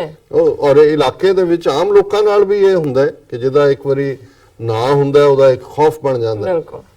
ਲੇਕਿਨ ਇਹਦੇ 'ਚ ਕੋਈ ਸ਼ੱਕ ਨਹੀਂ ਹੈ ਕਿ ਬਾਹੂਬਲ, ਫੇਥ ਆਪਣੀ ਥਾਂ ਤੇ ਹੁੰਦਾ, ਉਹ ਤੁਹਾਨੂੰ ਸਰਵਾਈਵ ਵੀ ਕਰਵਾਉਂਦਾ। ਬਟ ਜਦੋਂ ਤੁਸੀਂ ਲੜਾਈ ਲੜ ਰਹੇ ਹੁੰਦੇ ਹੋ ਇੰਟੈਲੈਕਟ ਦੀ ਜੀ, ਔਰ ਇੰਟੈਲੈਕਟ ਅਸੀਂ ਦਾਨੇਸ਼ਵਰੀ ਨੂੰ ਜਾਂ ਇਧਰਲੇ ਪੰਜਾਬ 'ਚ ਸਾਡੇ ਹੁਣ ਬੌਧਿਕਤਾ, ਬੁੱਧੀਜੀਵੀ ਆ ਗਏ, ਇੰਟੈਲੈਕਟ ਉਹਦੇ ਲਈ ਲਫ਼ਜ਼ ਹੈ। ਉਸ ਲੜਾਈ ਦੇ ਵਿੱਚ ਜਿਹੜਾ ਬੈਟਰ ਇੰਟੈਲੈਕਟ ਹੈ, ਬੈਟਰ ਦਾਨੇਸ਼ਵਰੀ ਹੈ ਜਾਂ ਬੈਟਰ ਸਮਝ ਹੈ, ਉਹ ਬੜੀ ਜ਼ਰੂਰੀ ਹੁੰਦੀ ਹੈ ਜਦੋਂ ਤੁਸੀਂ ਉਸ ਸਾਰੇ ਦਾਇਰੇ 'ਚ ਡੀਲ ਕਰ ਰਹੇ ਹੁੰਦੇ ਹੋ ਜੀ। ਅਦਰਵਾਈਜ਼ ਕਈ ਵਾਰ ਤੁਸੀਂ ਆਪਣੀ ਕੌਮ ਦਾ ਮੁਸਤਕਬਲ ਹਾਰ ਕੇ ਆ ਜਾਂਦੇ ਹੋ ਉਸ ਨੈਗੋਸ਼ੀਏਸ਼ਨ ਟੇਬਲ ਦੇ ਉੱਤੇ। ਔਰ ਮੰਦੇ ਭਾਗਾਂ ਨੂੰ ਅਕਸਰ ਜੇ ਅਸੀਂ ਅੱਜ ਆਪਣੇ ਸਿੱਖ ਪਰਸਪੈਕਟਿਵ ਤੋਂ ਗੱਲ ਕਰੀਏ, ਔਰ ਜਿਹੜੀ ਇਹਨਾਂ ਦੀ ਚੌਧਰੀ ਅਬਦੁੱਲਾ ਖਾਲਦ ਜੀ ਦੀ ਲਿਖਤ ਹੈ, ਉਸ ਦਾ ਬੇਸਿਸ ਜਿਹੜਾ ਹੈ ਉਹ ਸਿੱਖਾਂ ਨਾਲ ਹੀ ਜੁੜਿਆ ਹੋਇਆ ਕਿ ਵੀ ਐਸਾ ਕੀ ਰਿਹਾ 47 ਤੋਂ 84 ਤੱਕ ਸੰਤ ਪਿੰਡਾਂ ਵਾਲਿਆਂ ਦੇ ਆਮਦ ਤੋਂ ਪਹਿਲਾਂ, ਔਰ ਹੁਣ ਜਿਹੜਾ ਨਜ਼ਰੀਆ ਸਿੱਖਾਂ ਦਾ ਬਦਲਿਆ ਪਾਕਿਸਤਾਨ ਪ੍ਰਤੀ ਵੀ ਔਰ ਉਹਨਾਂ ਦਾ, ਇਹ ਸਾਰੇ ਦੇ ਉੱਤੇ ਹੀ ਇਹ ਉਹਨਾਂ ਦੀ ਲਿਖਤ ਜਿਹੜੀ ਹੈ ਉਹ ਉਸ ਦਾ ਜੁੜਾਵ ਹੈ। ਸੋ ਮੈਂ ਇਹ ਦੇਖਦਾ ਕਿ ਬਹੁਤ ਵਾਰ ਅਸੀਂ ਜੇ ਲਗਭਗ 550 ਸਾਲ ਦਾ ਇਤਿਹਾਸ ਦੇਖੀਏ, ਪਰ ਖਾਲਸਾ ਪੰਥ ਦਾ ਜਿਹਦੇ ਤੋਂ ਬਾਅਦ ਜਿਹੜੀ ਹੈ ਸੋਵਰਨਿਟੀ ਰਾਜ ਕਰੇਗਾ ਖਾਲਸਾ ਦੇ ਵੱਲ, ਜਿਹੜਾ ਪੰਜ ਕਕਾਰੀ ਖਾਲਸੇ ਨੇ ਆਪਣੇ ਕਦਮ ਵਧਾਏ ਨੇ ਜੀ। ਤੇ ਅਸੀਂ ਜੰਗ ਦੇ ਮੈਦਾਨ 'ਚ ਵੀ, ਇਨਸਾਨੀਅਤ ਦੇ ਨਾਤੇ ਵੀ ਔਰ ਫਰਾਖ ਦੇ ਲਈ, ਔਰ ਉਹਨਾਂ ਸਾਰੇ ਗੁਣਾਂ ਨਾਲ ਸਰਸ਼ਾਰ ਗੁਰੂ ਨੇ ਇਸ ਖਾਲਸੇ ਨੂੰ ਦਿੱਤਾ। ਔਰ ਜਦੋਂ ਅਕਲ ਦੀ ਗੱਲ ਵੀ ਤੁਰੀ, ਔਰ ਅਸੀਂ ਦੇਖਦੇ ਹਾਂ ਕਿ ਇਹ 10ਵੇਂ ਪਾਤਸ਼ਾਹ ਦਾ ਹੀ ਫਰਮਾਨ ਹੈ ਜਦੋਂ ਅਸੀਂ ਇਸ ਪਾਰਟ ਨੂੰ ਦੇਖਦੇ ਹੋ ਕਿ ਧਨ ਜਿਉ ਤਹਿ ਕੋ ਜਗ ਮੈਂ, ਮੁਖ ਤੇ ਹਰ ਚਿਤ ਮੈਂ ਜੁਦ ਵਿਚਾਰੇ, ਦੇ ਅਨਿਤ ਨਾ ਨਿਤ ਰਹੇ, ਜਸ ਨਾਵ ਚੜੇ ਭਵ ਸਾਗਰ ਧਾਰੇ, ਧੀਰਜ ਧਾਮ ਬਨਾਏ ਇਹ ਤਨ, ਬੁੱਧ ਸੋ ਦੀਪਕ ਜਿਉ ਜਿਆਰੇ, ਗਿਆਨੇ ਕੀ ਵੱਢਣੀ ਮਨੋ ਹਾਥ ਲੈ, ਕਾਤਰਤਾ ਕੁਤਵਾਰ ਬੁਹਾਰੇ। ਸੋ ਇਹਦਾ ਸਿੰਪਲਿਸਟਿਕ ਮੀਨਿੰਗ ਇਹ ਹੈ ਕਿ ਵੀ ਉਹੀ ਇਨਸਾਨ ਧਨ ਨੇ, ਉਹਨਾਂ ਤੋਂ ਕੁਰਬਾਨ, ਉਹਨਾਂ ਦੀ ਬੱਲੇ ਬੱਲੇ ਜੇ ਅੱਜ ਦੀ ਪੰਜਾਬੀ 'ਚ ਕਹਿਣਾ ਹੋਏ, ਜਿਨ੍ਹਾਂ ਦੇ ਮੂੰਹ ਦੇ ਉੱਤੇ, ਉਹਨਾਂ ਦੀ ਜ਼ਬਾਨ ਤੇ ਰੱਬ ਦਾ ਨਾਮ ਹੈ, ਰੱਬ ਦੀ ਇਬਾਦਤ ਹੈ, ਔਰ ਉਹਨਾਂ ਦੇ ਮਨਾਂ ਦੇ ਅੰਦਰ ਹਮੇਸ਼ਾ ਚਾਹ ਹੈ ਟਰੂਥਫੁਲਨੈਸ ਲਈ ਲੜਨ ਦਾ, ਖਲੋਣ ਦਾ। ਜੰਗ ਸਿਰਫ ਜਿਹੜੀ ਹੈ ਉਹ ਟੈਰੀਟਰੀ ਫਤਿਹ ਕਰਨ ਦੇ ਲਈ ਜਾਂ ਡਿਫੈਂਡ ਕਰਨ ਲਈ ਨਹੀਂ ਹੈ ਤੁਹਾਡੇ, ਜਿਹਦੇ 'ਚ ਤੁਹਾਨੂੰ ਹਮੇਸ਼ਾ ਇਹ ਹੈ ਕਿ ਵੀ ਤੁਸੀਂ ਸ਼ਨ ਨਹੀਂ ਕਰਨਾ ਲਾਈਕ ਏ ਸ਼ੋਲਜਰ। ਜਦੋਂ ਅਸੀਂ ਸਿੱਖ ਦੇ ਸੰਤ ਸਿਪਾਹੀ ਹੋਣ ਦੀ ਗੱਲ ਕਰਦੇ ਤਾਂ ਜ਼ਾਹਰ ਹੈ ਕਿ wisdom of a saint and the courage of a soldier. ਬਿਲਕੁਲ। ਹੁਣ ਜਿਹੜਾ ਫੌਜੀ ਹੈ, ਸਿਪਾਹੀ ਹੈ, ਉਸ ਲਈ ਹਮੇਸ਼ਾ ਚਾਹ ਉਹਨੂੰ ਜਦੋਂ ਜੰਗ ਦੇ ਮੈਦਾਨ ਦੇ ਲਈ ਕਦੇ ਸਿਟੀ ਵੱਜ ਜਾਂਦੀ ਹੈ ਤੇ ਉਹਨੂੰ ਫਿਰ ਆਪਣੀ ਵਾਈਫ, ਮਾਂ, ਭੈਣ, ਭਰਾ ਉਹ ਸਭ ਪਿੱਛੇ ਚਲੇ ਜਾਂਦੇ ਨੇ, ਉਹਦੇ ਲਈ ਉਹੀ ਹੁੰਦਾ। ਸੋ ਇਸੇ ਲਈ ਜਿਹੜਾ ਸਿੱਖ ਦੇ ਜ਼ਿੰਮੇ ਸੀ ਕਿ ਹਮੇਸ਼ਾ ਉਹਨੇ ਰੱਬ ਦੇ ਨਾਲ ਜੁੜੇ ਰਹਿਣਾ ਜੀ, ਔਰ ਜਿਹੜਾ ਉਹਦੇ ਮਨ ਦੇ ਵਿੱਚ ਜਿਹੜਾ ਉਹ ਜੰਗ ਦੀ ਫੀਲਿੰਗ ਕਿ ਉਹਨੇ ਟਰੂਥ ਦੇ ਲਈ ਖਲੋਣਾ, ਔਰ ਇਹ ਗੱਲ ਉਹਨੂੰ ਹਮੇਸ਼ਾ ਯਾਦ ਰਹੇ ਕਿ ਦੇਹ ਅਨਿਤ ਨਾ ਨਿਤ ਰਹੇ, ਕਿ ਜਿਹੜਾ ਸਰੀਰ ਹੈ ਇਹਨੇ ਕਦੇ ਹਮੇਸ਼ਾ ਨਹੀਂ ਰਹਿਣਾ, ਇਹਨੇ ਚਲੇ ਜਾਣਾ ਜੀ। ਜਸ ਨਾਵ ਚੜੇ ਭਵ ਸਾਗਰ ਤਾਰੇ, ਕਿ ਇਸ ਲਈ ਉਹ ਹਮੇਸ਼ਾ ਰੱਬ ਦੀ, ਅੱਲਾਹ ਤਾਲਾ ਦੀ, ਵਾਹਿਗੁਰੂ ਦੀ ਸਿਫਤ ਸਲਾਹ, ਉਸ ਦੀ ਇਬਾਦਤ ਦੀ ਬੋਟ ਦੇ ਉੱਤੇ ਸਵਾਰ ਰਹੇਗਾ, ਤਾਂ ਕਿ ਇਸ ਦੁਨੀਆ ਤੋਂ ਜਿਹੜੀ ਦੁਨੀਆ ਟੈਂਪਟੇਸ਼ਨਸ ਵਾਲੀ ਹੈ, ਜਿੱਥੇ ਸ਼ੈਤਾਨ ਦਾ ਬੋਲਬਾਲਾ ਹੈ, ਜਿੱਥੇ ਬਹੁਤ ਵਾਰ ਤੁਹਾਨੂੰ ਆਪਣੇ ਫਰਜ਼ਾਂ ਤੋਂ ਡਿਗਾਉਣ ਦੀ ਕੋਸ਼ਿਸ਼ ਹੋਏਗੀ, ਤੁਸੀਂ ਰੱਬ ਦੀ ਯਾਦ ਦਾ ਪੱਲਾ ਫੜ ਕੇ ਜਸ ਉਸ ਦੀ ਸਿਫਤ ਸਲਾਹ, ਭਵ ਸਾਗਰ ਤਾਰੇ, ਇਸ ਦੁਨੀਆ ਦੇ ਸਮੁੰਦਰ ਤੋਂ ਪਾਰ ਹੋਣਾ, ਤੇ ਧੀਰਜ ਧਾਮ ਬਣਾਏ ਇਹ ਤਨ, ਕਿ ਇਹ ਜਿਹੜਾ ਤੁਹਾਡੀ ਬਾਡੀ ਹੈ ਜੀ, ਇਹ ਅਬੋਰਡ ਆਫ ਪੇਸ਼ੈਂਸ ਹੋਣੀ ਚਾਹੀਦੀ ਹੈ। ਔਰ ਜਿਹੜੀ ਗੱਲ ਡਿਸਕਸ਼ਨ 'ਚ ਰੈਲੇਵੈਂਟ ਹੈ ਮੋਰ, ਬੁੱਧ ਸੋ ਦੀਪਕ ਜਿਉ ਚਿਆਰੇ, ਕਿ ਸਿੱਖ ਦੀ ਅਕਲ, ਇੰਟੈਲੈਕਟ ਸ਼ਾਈਨਿੰਗ ਲਾਈਕ ਦਾ ਕੈਂਡਲ ਲਾਈਟ, ਦੀਵੇ ਦੀ ਤਰ੍ਹਾਂ। ਹੁਣ ਤੁਸੀਂ ਦੀਵੇ ਦੇ ਨੂੰ ਦੇਖੋ ਕਿਵੇਂ ਉਹ ਲਟ-ਲਟ ਬਲ ਰਿਹਾ ਹੁੰਦਾ ਤੇ ਉਸ ਦਾ ਚਾਨਣ ਹੁੰਦਾ, ਕਿਉਂਕਿ ਜ਼ਾਹਰ ਹੈ ਕਿ ਬੁੱਝੜਪਣਾ, ਅਨਪੜ੍ਹਤਾ ਜਾਂ ਜਿਹਨੂੰ ਅਸੀਂ ਖੋਤਾਪਣਾ ਕਹਿੰਦੇ ਹਾਂ, ਇਹ ਅਲਟੀਮੇਟਲੀ ਕੀ ਹੁੰਦਾ, ਫਿਰ ਤੁਸੀਂ ਡਮ ਡਰਿਵਨ ਕੈਟਲ ਹੁੰਦੇ ਹੋ। ਸੋ ਜਿਹੜੀ ਤੁਹਾਡਾ ਇੰਟੈਲੈਕਟ ਹੈ, ਔਰ ਇਹੀ ਅਸੀਂ ਰੋਜ਼ਾਨਾ ਪ੍ਰੇਅਰ 'ਚ ਵੀ ਜਦੋਂ ਅਸੀਂ ਕਹਿੰਦੇ ਹਾਂ ਸਿੱਖਾਂ ਦਾ ਮਨ ਨੀਵਾਂ ਮਤ ਉੱਚੀ, ਮਤ ਦਾ ਰਾਖਾ ਆਪ ਵਾਹਿਗੁਰੂ, ਮਨ ਨੀਵਾਂ ਹਿਊਮਿਲਿਟੀ ਜੀ। ਕਿਉਂਕਿ ਬਹੁਤ ਵਾਰ ਜਦੋਂ ਤੁਹਾਡੇ ਕੋਲ ਇੰਟੈਲੈਕਟ ਆਉਂਦਾ, ਜਿਹੜਾ ਬਹੁਤ ਸਾਰੇ ਸਾਡੇ ਦਾਨਿਸ਼ਵਰਾਂ ਦਾ ਅੱਜ ਹਾਲ ਹੈ, ਉਹ ਇੱਕ ਅੱਧੇ ਤਾਂ ਆਪੇ ਤੋਂ ਹੀ ਗਵਾਚ ਜਾਂਦੇ ਨੇ ਜੀ। ਇਸ ਲਈ ਜਿਹੜਾ ਬੰਦਾ ਗਵਾਚਿਆ ਜਾ ਰਿਹਾ, ਕਿਸੇ 'ਚ ਰਲੇ ਮਿਲੇ, ਉਹਨੂੰ ਘਰ ਦੇ ਹੀ ਕਹਿੰਦਾ ਵੀ ਇਹ ਤਾਂ ਭੁੱਖਾ ਮਰੇਗਾ, ਫਿਲਾਸਫਰ ਬਣਦਾ ਜਾਂਦਾ ਜੀ। ਸੋ ਮਤਲਬ ਇਹ ਹੈ ਵੀ ਉਹ ਸਮਾਜ ਨਾਲੋਂ ਟੁੱਟਦੇ ਨੇ, ਤੇ ਜਾਂ ਉਹ ਜਦੋਂ ਅੱਜ ਕਾਲਜਾਂ, ਯੂਨੀਵਰਸਿਟੀਆਂ, ਦੂਜੀਆਂ ਤੀਜੀਆਂ 'ਚ ਉਹ ਆਪਣੇ ਆਪ ਨੂੰ ਹੀ ਰੱਬ ਸਮਝਣ ਲੱਗ ਜਾਂਦੇ ਨੇ। ਉਹ 4 ਕਿਤਾਬਾਂ ਪੜ੍ਹ ਕੇ ਉਹਨਾਂ ਨੂੰ ਲੱਗਦਾ ਕਿ ਵੀ ਸਾਡੇ ਤੋਂ ਵੱਡਾ ਹੀ ਕੋਈ ਨਹੀਂ। ਉਹ ਵੀ ਆਮ ਲੋਕਾਂ 'ਚ ਜਿਹੜਾ ਉਹ, ਪਰ ਇੱਥੇ ਜਿਹੜਾ ਕਨਸੈਪਟ ਹੈ ਕਿ ਵੀ ਤੁਹਾਡਾ ਮਨ ਦੇ ਵਿੱਚ ਹਿਊਮਿਲਿਟੀ ਰਹਿਣੀ, ਔਰ ਇਹਦੇ ਨਾਲ ਮਤ ਉੱਚੀ ਹੋਣੀ, ਅਕਲ ਜਿਹੜੀ ਹੈ ਤੁਹਾਡੀ ਇੰਟੈਲੈਕਚੁਅਲ ਸੋਫਿਸਟੀਕੇਸ਼ਨ ਹੋਣੀ। ਔਰ ਫਿਰ ਜਿਹੜਾ ਇਸ 'ਚੋਂ ਹੀ ਅਸੀਂ ਦੇਖਦੇ ਹਾਂ, ਔਰ ਮੈਂ ਜੇ ਹੋਰ ਜ਼ਿਆਦਾ ਇਹਨੂੰ ਨਾ ਐਲੈਬੋਰੇਟ ਕਰਦੇ ਜਾਵਾਂ ਕਿ ਵੀ ਅਸੀਂ 1947 ਦੇ ਦੌਰ 'ਚ ਉਹ ਬੱਸ ਮਿਸ ਕੀਤੀ, ਜਿਸ ਦਾ ਖਮਿਆਜ਼ਾ 72 ਸਾਲ ਬਾਅਦ ਵੀ ਅਸੀਂ ਭੁਗਤ ਰਹੇ। ਔਰ ਜੋ ਅੱਜ ਹਾਲ ਹੈ ਜਿਸ ਲੈਵਲ ਦੇ ਉੱਤੇ, ਉਹਨਾਂ ਦਾ ਵੀ ਜਿਹੜਾ ਸੈਕੂਲਰਿਜ਼ਮ ਦਾ ਲਬਾਦਾ ਗਾਂਧੀ, ਨਹਿਰੂ ਔਰ ਦੂਸਰੇ ਕਾਂਗਰਸ ਦਾ ਸੀ, ਜਿਹਦੇ ਥੱਲੇ ਰਾਮ ਰਾਜ ਲੁਕਿਆ ਹੋਇਆ ਸੀ, ਔਰ ਹੁਣ ਪਾਵਰ ਉਹਨਾਂ ਦੇ ਹੱਥ 'ਚ ਹੈ। ਜਿਹੜੇ ਸਿੱਧੇ ਹੀ ਜਿਹੜੇ ਨੇ ਉਹ ਰਾਮ ਰਾਜ ਵਾਲੇ, ਕੀ ਉਹ ਤਾਂ ਰਾਮ ਤੋਂ ਵੀ ਉੱਪਰ ਆਪ ਹੀ ਰਾਮ ਬਣ ਗਏ ਹੋਏ ਨੇ। ਬਿਲਕੁਲ ਉਹਦਾ ਜਿਹੜਾ ਦਸ਼ਰਥ ਦਾ ਬੇਟਾ ਰਾਮ ਤਾਂ ਕਿੱਥੇ ਜੰਮਿਆ ਕਿ ਨਹੀਂ, ਪਰ ਹਾਲਾਤ ਇਹ ਨੇ, ਜਿਵੇਂ ਉਹ ਕਿਸੇ ਨੇ ਜੋਕਿੰਗਲੀ ਕਿਹਾ ਸੀ ਕਿ ਵੀ ਹੁਣ ਤਾਂ ਮੋਦੀ ਜਿਹੜਾ ਹੈ ਉਹ ਇਹ ਕਹਿੰਦਾ ਜੀ ਹਮ ਸਪੇਸ ਪਾਵਰ ਬਣ ਗਏ हैं, अब हम एक राम मंदिर वहां पे बनाए हैं ਵੀ ਹੁਣ ਤਾਂ ਇਸ ਕਿਸਮ ਦਾ ਉਹਨਾਂ ਦਾ। ਔਰ ਜ਼ਾਹਰ ਹੈ ਵੀ ਸਿੱਖ ਕੌਮ ਇਹਨਾਂ 70-72 ਸਾਲਾਂ ਚ ਵਰਸਟ ਅਸੀਂ ਇਹਨਾਂ ਦੇ ਹੱਥਾਂ ਚ, ਪਹਿਲਾਂ ਸੈਕੂਲਰ ਜਮਾਤ ਕਾਂਗਰਸ ਦੀ ਇੰਦਰਾ ਗਾਂਧੀ ਨੇ ਜੂਨ 84 ਚ ਦਰਬਾਰ ਸਾਹਿਬ ਤੇ ਔਰ 37 ਹਿਸਟੋਰੀਕਲ ਗੁਰਦੁਆਰਿਆਂ ਤੇ ਟੈਂਕਾਂ ਤੋਪਾਂ ਨਾਲ ਹਮਲਾ ਕੀਤਾ ਹੈ, ਤਬਾਹੀ ਮੁਕੰਮਲ। ਔਰ ਫਿਰ ਨਵੰਬਰ 84 ਉਹਦੇ ਮੁੰਡੇ ਨੇ ਰਾਜੀਵ ਗਾਂਧੀ ਨੇ ਭਾਰਤ ਭਰ ਚ ਸਿੱਖਾਂ ਦੀ ਨਸਲਕੁਸ਼ੀ ਕੀਤੀ। ਔਰ ਉਸ ਤੋਂ ਬਾਅਦ ਹੁਣ ਤਾਂ ਗਿਣਤੀ ਕਰਨੀ ਭੁੱਲ ਗਈ ਕਿ ਕਿੰਨੇ ਪ੍ਰਾਈਮ ਮਿਨਿਸਟਰ ਮੋਦੀ ਤੱਕ ਆਏ ਤੇ ਕਿੰਨਿਆਂ ਨੇ ਕੀ ਕੀਤਾ। ਉਹ ਤਾਂ ਹੁਣ ਦਸਤਾਵੇਜ਼ ਹਿਊਮਨ ਰਾਈਟਸ ਵਾਲੀਆਂ ਜਥੇਬੰਦੀਆਂ ਦਾ ਹੀ ਕਲੈਕਟ ਕਰਨ ਦਾ ਕੰਮ ਰਹਿ ਗਿਆ ਹੈ। ਜਦੋਂ ਕੌਮਾਂ ਖਿਲਰ ਜਾਂਦੀਆਂ ਨੇ ਔਰ ਜਦੋਂ ਤੁਹਾਡੀ ਤਾਕਤ ਔਰ ਤੁਹਾਡੀ ਲੀਡਰਸ਼ਿਪ ਜਿਹੜੀ ਹੈ ਉਹ ਨਾਕਾਬਲ ਹੁੰਦੀ ਹੈ, ਕੋਈ ਸ਼ੱਕ ਨਹੀਂ ਹੈ ਕਿ ਸੰਤ ਪਿੰਡਰਾਂ ਵਾਲੇ 20ਵੀਂ ਸਦੀ ਚ ਸ਼ਾਇਦ 1849 ਤੋਂ ਬਾਅਦ ਜਦੋਂ ਕਿ ਸਿੱਖਾਂ ਨੇ ਆਪਣੀ ਸੋਵਰਨਿਟੀ ਗਵਾਈ, ਉਸ ਤੋਂ ਬਾਅਦ ਪਹਿਲੀ ਉਹ ਸ਼ਖਸੀਅਤ ਨੇ ਜਿਨ੍ਹਾਂ ਨੇ ਸਿੱਧੇ ਤੌਰ ਤੇ ਸਿੱਖਾਂ ਦੇ ਵਿੱਚ ਆਪਣਾ ਘਰ, ਆਪਣਾ ਰਾਜ ਔਰ ਹਿੰਦੂਆਂ ਦੀ ਗੁਲਾਮੀ ਦੇ ਜਿਹੜਾ ਮੈਜੋਰਿਟੀ, ਜਦੋਂ ਅਸੀਂ ਇਹ ਹਿੰਦੂ ਕਹਿੰਦੇ ਆ, ਕੋਈ ਸਾਡਾ ਕਿਸੇ ਪ੍ਰਤੀ ਨਫ਼ਰਤ ਨਹੀਂ ਹੈ, ਜ਼ਾਹਰ ਹੈ ਅੱਜ ਤੋਂ ਕਹਿੰਦੇ ਹਿੰਦੂਤਵਾ ਆਈਡੀਓਲੋਜੀ ਹੈ, ਪਰ ਇੱਕ ਉਹਨਾਂ ਦੀ ਜਿਹੜੀ ਅਕਸਰੀਅਤ ਹੈ ਉਸ ਦਾ ਰਾਜ ਅਸੀਂ ਦੇਖਿਆ। ਔਰ ਇਸ ਨੂੰ ਰਿਅਲਾਈਜ਼ ਤਾਂ ਮਾਸਟਰ ਤਾਰਾ ਸਿੰਘ ਨੇ ਕਰ ਲਿਆ ਸੀ ਜਦੋਂ ਉਹਨੇ ਆਪਣੀ ਸਵੈ ਜੀਵਨੀ ਚ ਲਿਖਿਆ ਸੀ। ਉਹਨੇ ਕਿਹਾ ਕਿ ਜੀ ਇਹ ਜਿਹੜੀ ਮੈਜੋਰਿਟੀ ਦਾ ਰੂਲ ਹੁੰਦਾ ਹੈ ਇਹ ਡਿਕਟੇਟਰਸ਼ਿਪ ਤੋਂ ਵੀ ਬਦਤਰ ਹੁੰਦਾ ਹੈ। ਡਿਕਟੇਟਰਸ਼ਿਪ ਤਾਂ ਆਸ ਹੁੰਦੀ ਹੈ ਵੀ ਡਿਕਟੇਟਰ ਮਰ ਜਾਏ, ਤੁਹਾਡੀ ਜਾਨ ਛੁੱਟ ਜਾਏ, ਪਰ ਇਹਦੇ ਚ ਤਾਂ ਕੋਈ ਆਇਆ। ਔਰ ਅੱਜ ਅਸੀਂ ਦੇਖ ਰਹੇ ਹਾਂ ਵੀ ਅਸੀਂ ਤਾਂ ਚਲੋ 2% ਹੈਗੇ ਭਾਰਤ ਦੀ ਪਾਪੂਲੇਸ਼ਨ ਦਾ, ਮੁਸਲਮਾਨ 200 ਮਿਲੀਅਨ ਜਿਹੜੇ ਆਲਮੋਸਟ 16-17% ਨੇ। ਹੁਣ ਮਤਲਬ ਮੈਜੋਰਿਟੀ ਕਿਸ ਹੱਦ ਤੱਕ ਜਿਹੜੀ ਹੈ ਉਹ ਫਿਰਕੂ ਹੋ ਚੁੱਕੀ ਹੈ ਜਾਂ ਕਮਿਊਨਲ ਹੋ ਚੁੱਕੀ ਹੈ ਕਿ ਪਿਛਲੀਆਂ 2014 ਦੀਆਂ ਚੋਣਾਂ 'ਚ ਨਰਿੰਦਰ ਮੋਦੀ ਨੇ ਐਬਸੋਲੂਟ ਮੈਜੋਰਿਟੀ ਲਈ ਔਰ ਬੀਜੇਪੀ ਨੇ ਇੱਕ ਵੀ ਮੁਸਲਮਾਨ ਕੈਂਡੀਡੇਟ ਫੀਲਡ ਨਹੀਂ ਕੀਤਾ। ਸੋ ਮਤਲਬ ਇਹ ਹੈ ਕਿ 15-16% ਮੁਸਲਮਾਨ, 2-3% ਸਿੱਖ, 2% ਈਸਾਈ, ਔਰ ਇਹ ਮਿਲਾ ਕੇ ਇਹ ਮੈਜੋਰਿਟੀ ਹਿੰਦੂ ਤਵੀਆਂ ਨੇ ਇਹ ਦੇਖ ਲਿਆ ਕਿ ਜੇ ਇਹਨਾਂ 20% ਨੂੰ ਟੋਟਲੀ ਵੀ ਕੱਟ ਆਫ ਕਰਤਾ ਜਾਏ, ਇਹਨਾਂ ਨੂੰ ਟਿਕਟ ਤੱਕ ਨਾ ਦਿੱਤੀ ਜਾਏ, ਰਾਦਰ ਇਹਨਾਂ ਨੂੰ ਤਿਰਸਕਾਰਿਆ ਜਾਏ, ਬਦਨਾਮ ਕੀਤਾ ਜਾਏ ਕਿ ਵੀ ਇਹੀ ਰੀਜ਼ਨ ਨੇ ਸਾਰੀ ਜੋ ਸਾਡੀਆਂ ਬਿਮਾਰੀਆਂ ਨੇ ਜਾਂ ਸਾਡਾ ਇਹ ਹੈ ਵੀ ਇਹੀ ਨੇ ਇਹਦੇ ਲਈ ਜ਼ਿੰਮੇਵਾਰ, ਤੇ ਫਿਰ ਵੀ ਤੁਸੀਂ ਜਿੱਤ ਸਕਦੇ ਹੋ। ਸੋ ਜ਼ਾਹਰ ਹੈ ਕਿ ਇਹ ਜਿਹੜਾ ਆਇਆ ਇਹਨੇ ਬਿਲਕੁਲ ਹੀ ਉਹਨੂੰ ਇੱਕ ਹਿੰਦੂ ਸਟੇਟ 'ਚ ਕਨਵਰਟ ਕਰਤਾ। ਪਰ ਮੈਂ ਜਿਹੜਾ ਇਹਨਾਂ ਨੇ ਚੌਧਰੀ ਅਬਦੁੱਲਾ ਖਾਲਦ ਜੀ ਨੇ ਦਰਦ ਵੀ ਵਿਖਾਇਆ ਔਰ ਜਿਹੜਾ ਉਹਨਾਂ ਨੇ ਵਿਊਜ਼ ਦਿੱਤੇ ਨੇ ਉਹਦੇ 'ਚ ਨਾਲ ਮੈਂ ਕਾਫੀ ਹੱਦ ਤੱਕ ਸਹਿਮਤ ਹੈ।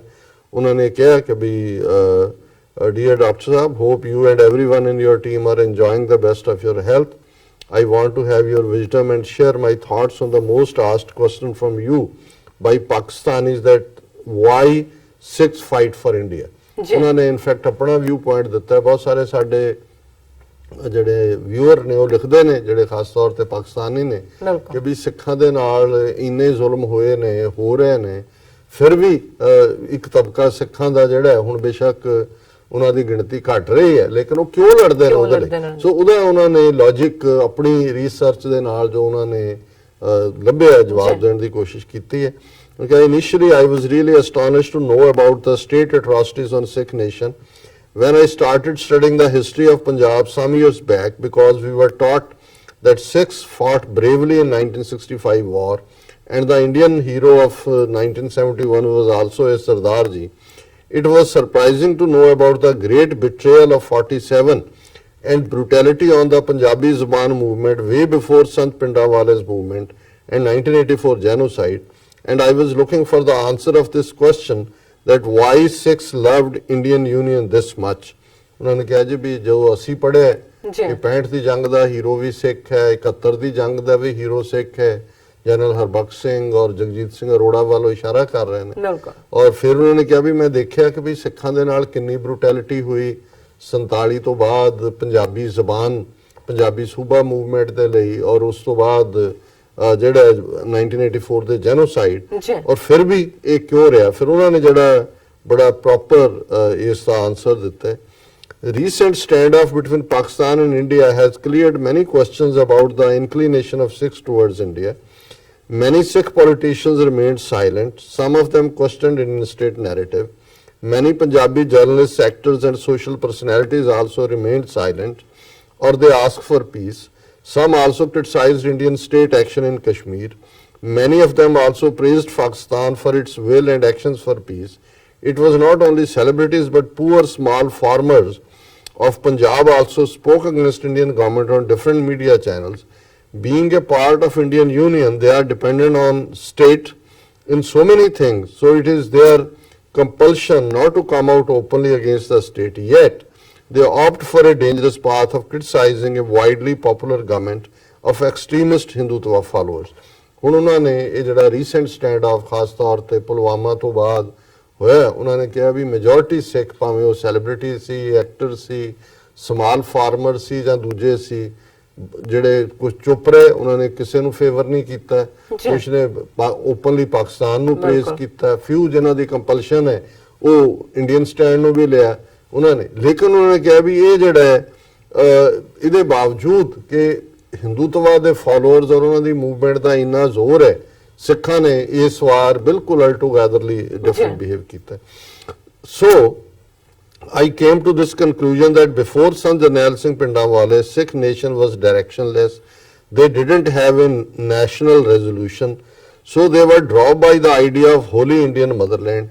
They had to endure all the actions against their religion and culture in the name of so-called religious freedom in secular India.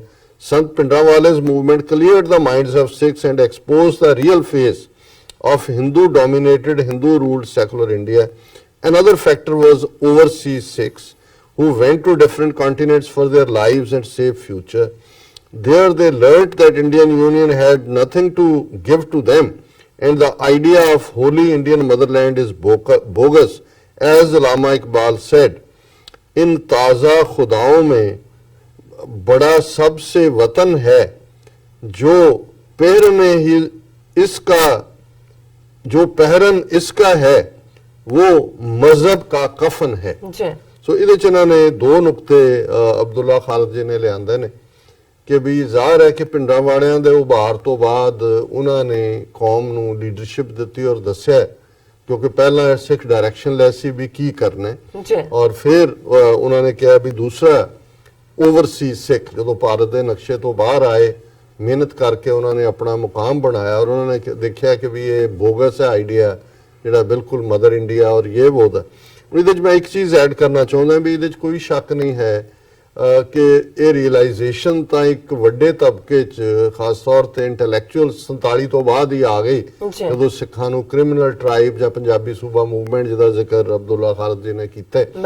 ਪਰ ਤੁਸੀਂ ਇਹ ਦੇਖੋ ਵੀ 40% ਦੀ ਕੌਮ ਜਿਹੜੀ ਹੈ ਉਹ ਪਨਾਹਗੀਰ ਬਣ ਗਈ, ਆਪਣਾ ਛੱਡ ਛਡਾ ਕੇ ਸਾਰਾ ਉਜਾੜਾ ਜਿਹਨੂੰ ਦੋਵੇਂ ਪਾਸੇ ਕਿਹਾ ਜਾਂਦਾ ਹੈ। ਔਰ ਇੱਕ ਜਨਰੇਸ਼ਨ ਜਿਹਨੇ ਸਫ਼ਰ ਕੀਤਾ, ਜ਼ਾਹਰ ਹੈ ਆ ਕੇ ਉਹ ਤਿੰਨ ਕੱਪੜਿਆਂ 'ਚ, ਉਹਨਾਂ ਦੇ ਲਈ ਤਾਂ ਆਪਣਾ ਰੋਟੀ ਕੱਪੜਾ ਮਕਾਨ ਸੈਟਲ ਸਿਰ ਤੇ ਛੱਤ ਇਹੀ ਵੱਡੇ ਚੈਲੰਜ ਸੀ। ਹਾਲਾਂਕਿ ਮੈਂ ਸਮਝਦਾ ਵੀ ਇਹ ਰਿਮਾਰਕੇਬਲ ਹੈ ਕਿ ਸਿੱਖਾਂ ਨੇ ਫੌਰਨ ਬਾਅਦ 47 ਤੋਂ ਬਾਅਦ ਹੀ ਇਹ ਰਿਅਲਾਈਜ਼ ਕਰ ਲਿਆ ਕਿ ਵੀ ਇਹ ਅਸੀਂ ਇੱਕ ਗੁਲਾਮੀ ਚੋਂ ਨਿਕਲ ਕੇ ਅੰਗਰੇਜ਼ਾਂ ਦੀ ਇੱਧਰ ਫਸ ਗਏ। ਸੋ ਉਹ ਜਿਹੜੀ ਅਕਾਲੀ ਦਲ ਦੀ ਮੋਮੈਂਟਮ ਸੀ ਮੂਵਮੈਂਟ ਦੇ ਰਾਹੀਂ ਉਹ ਜਾਰੀ ਰਹੀ ਔਰ 50s ਦੇ ਵਿੱਚ ਵੀ ਪੰਜਾਬੀ ਸੂਬਾ ਮੂਵਮੈਂਟ ਦੇ ਲਈ 57,000 ਤੋਂ ਜ਼ਿਆਦਾ ਸਿੱਖਾਂ ਨੇ ਗ੍ਰਿਫਤਾਰੀ ਦਿੱਤੀ, ਜਦੋਂ ਕਿ ਪੰਜਾਬੀ ਹਿੰਦੂ ਬਿਲਕੁਲ ਬਿਟਰੇ ਹੋਏ ਸੀ, ਉਹ ਤਾਂ ਪੰਜਾਬੀ ਮਾਂ ਬੋਲੀ ਨੂੰ ਹੀ ਮੰਨਣ ਤੋਂ ਇਨਕਾਰੀ ਸੀ।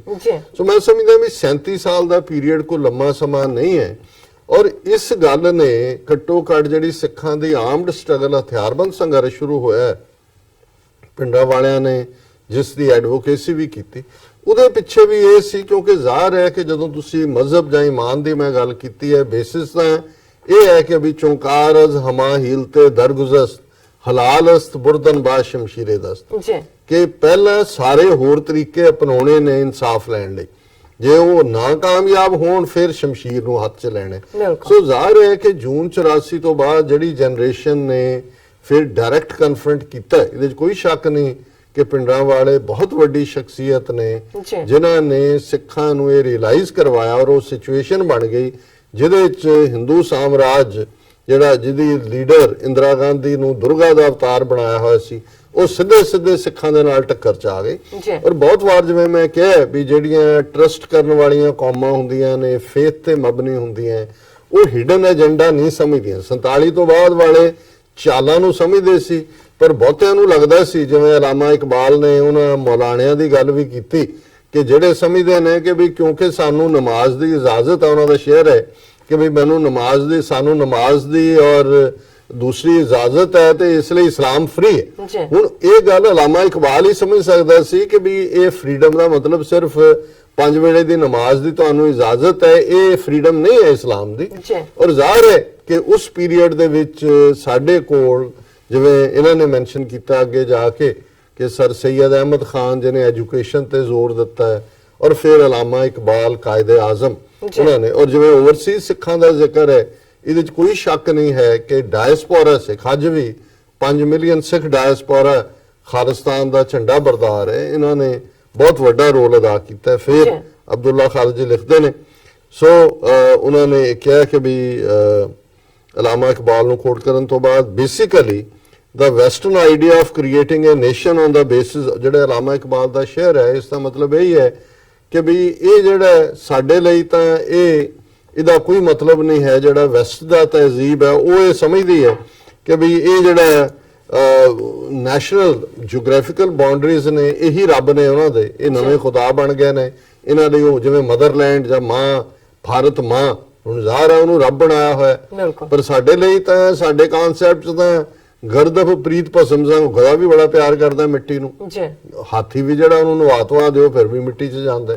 ਸੋ ਸਾਡੇ ਲਈ ਈਮਾਨ ਦਾ ਕਨਸੈਪਟ ਡਿਫਰੈਂਟ ਸੀ ਬਟ ਅਨਫੋਰਚੂਨੇਟਲੀ ਜਿਹੜੀ ਗੱਲ ਨੂੰ ਅਲਾਮਾ ਇਕਬਾਲ ਨੇ ਸਮਝਾਇਆ, ਕਾਇਦੇ ਆਜ਼ਮ ਨੇ ਸਮਝਿਆ ਔਰ ਫਿਰ ਉਹਨਾਂ ਨੇ ਆਪਣੀ ਕੌਮ ਨੂੰ ਸਮਝਾਇਆ, ਸਾਡੇ 'ਚ ਉਹ ਜਿਹੜੀ ਹੈ ਬੇਸ ਐਗਜ਼ਿਸਟ ਕਰਦਾ ਸੀ ਆਈਡੀਓਲੋਜੀਕਲੀ ਉਹੀ ਸੀ ਗਰਦਾ ਪ੍ਰੀਤ ਭਸਮ ਸੰਗ ਹੋਏ, ਪਰ ਕੋਈ ਉਹਨੂੰ ਆਰਟੀਕੂਲੇਟ ਕਰਨ ਵਾਲਾ ਨਹੀਂ ਸੀ। ਔਰ ਸਾਡੀ ਜਿਹੜੀ ਲੀਡਰਸ਼ਿਪ ਆ ਉਹਨਾਂ ਦੇ ਜਾਲ 'ਚ ਫਸੀ ਹਿੰਦੂ ਸ਼ਿਕਾਰੀਆਂ ਦੇ, ਗਾਂਧੀ ਨਹਿਰੂ ਦੇ, ਔਰ ਇਹ ਸਾਡਾ ਹਾਲ ਹੋ ਗਿਆ। ਫਿਰ ਉਹਨਾਂ ਨੇ ਕਿਹਾ ਕਿ ਵੀ ਇਹ ਜਿਹੜਾ basically the western idea of creating a nation on the basis of geographical boundaries in subcontinent is not true.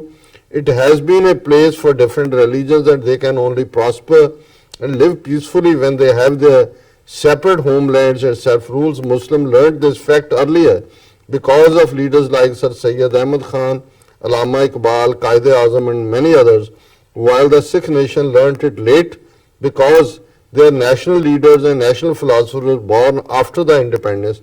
That is why now anyone can see a difference in their behavior towards Pakistan. A lot of my overseas family members have great relationship with Sikhs. They have started visiting Gurdwaras in large number. We are having kabaddi matches, films and concerts of Sardarjis here in Pakistan. During last month, one of my friends said, ਅੱਜ ਤੋਂ Indian film ਨਹੀਂ ਦੇਖਣੀ, ਸਿਰਫ ਪੰਜਾਬੀ ਦੇਖਣੀ ਹੈ। Just for counter ਹਿਮ ਆਈ ਆਰਗੂਡ, ਕਿਉਂ ਬਈ ਉਹ ਵੀ ਤਾਂ ਇੰਡੀਅਨ ਨੇ। ਉਹਨਾਂ ਨੇ ਕਿਹਾ ਨਹੀਂ ਯਾਰ ਉਹ ਪੰਜਾਬੀ ਨੇ।